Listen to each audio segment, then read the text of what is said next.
Hello students, in our last class we have discussed about the microbes in industrial product হয় নাই তো আমি কোৰলৈকে discuss কৰিছিলো production of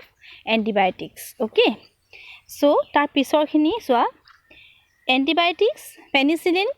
is one of the antibiotics okay কোনে ডিসকভাৰ কৰিছিলে Alexander Fleming history দিয়া আছে তোমাৰ ইয়াতে just for your knowledge আৰু competitive exam বিলাকত এবিলাক question আহে So Alexander Fleming কি কৰিছিলে when he worked on Streptophilococci bacteria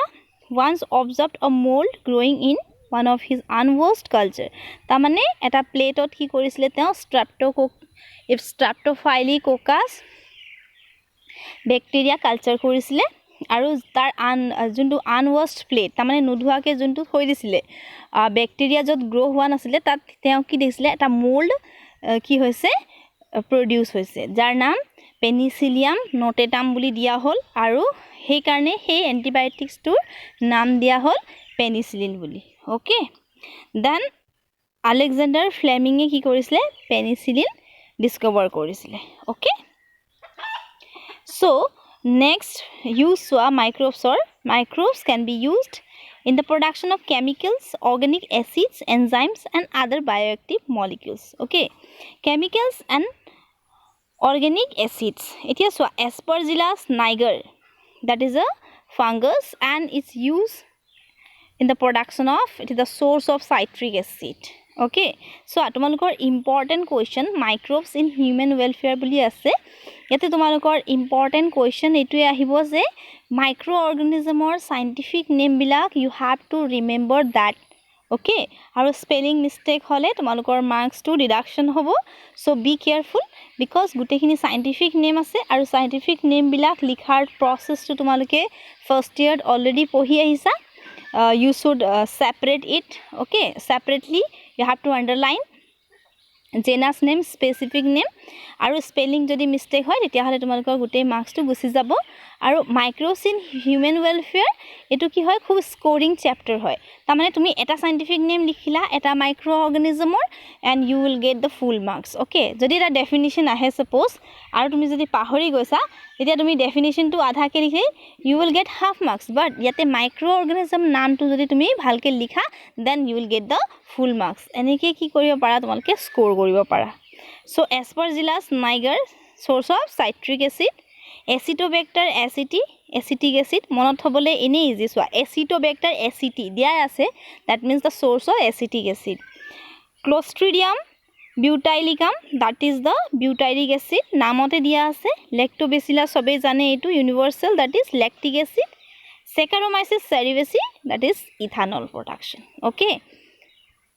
then enzymes wa lipase used code hoy etu used in laundry detergents okay then source of microbes Candida lipolytica or you can write Pseudomonas fluorescens ठीक আছে then pectinase and protease used in clearing of packed juice jibilak juice packed thake hai na jibilak clear thake eta juice bilak ki hoy jeneke fruits or pratat horu ki thake jeneke tumar sediments nisna hoy thake hai na etu clear koribor karone ki use kora hoy pectinase protease enzyme that is source ki hoy tar Aspergillus niger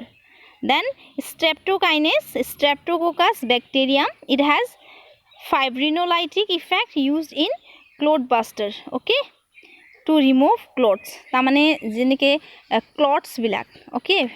the stain bilak jibilak dag thake hoine kapurot hebilak remove koribole use kora hoy okay then next one bioactive molecules compounds Cyclosporin A that is source hoy ki tar Trichoderma polysporum etu ki hoy that is a fungus used as immunosuppressive agent etu ketia use kora hoiswa organ transplantation inhibit the action of T cells tamane ami agote jetia immune system or bikhoy pohisilu tat ami ki paisilu je T cells kinie hoday ki kore resist kore jenike dhora organ damage hoise kidney damage hoise thik ase to kidney transplant koribo lage এজন বডিৰ পৰা বেলেগ এজনৰ বডিত তো সদায় কি হয় আমাৰ T sales বিলাকে ফৰেন সেল দেখিলে নাই তাক কি কৰিব ৰেজিষ্ট কৰিলে তাতে কমপ্লিকেশনস হ'ব গতিকে যদি সাইক্লোস্পোৰিন এ সাপ্ৰেস এটো কি হয় ইট ইজ আ সাপ্ৰেসিভ ওকে ইমিউনোসাপ্ৰেসিভ ইয়াক যদি ইনজেক্ট কৰা হয় তেতিয়াহলে টি সেলস খিনি এক্টিভ হৈ নাথাকে আৰু কি কৰিব পৰা যায় ইজিলি অৰ্গান ট্ৰান্সপ্লান্ট কৰিব পৰা যায় ক্লিয়াৰ ওকে দেন সোৱা statins that is Monascus purpureus source then yeast it is a yeast is a ki yes fungi hoy but it ki hoy it is a unicellular fungi etu hodai monot thoba used as blood cholesterol lowering agent statins or কাম হৈছে ব্লাডত যদি cholesterol বাহি যায় তেতিয়া হলে তাক কি কৰি দিয়ে কম কৰিবৰ কাৰণে statins use কৰা হয় সো এইখিনি লৈকে আমি স্টাডি কৰিম আজি ওকে So তোমালোকে কি কৰিবা what is the important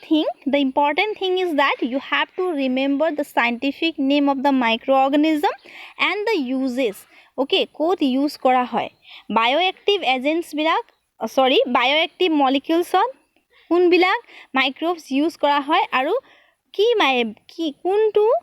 molecules production কৰা হয় with the help of which microorganisms so that part is very much important okay so you have to remember this in our next class we will discuss about the next categories okay biogas ebilakor bishoye ami next class discuss korim okay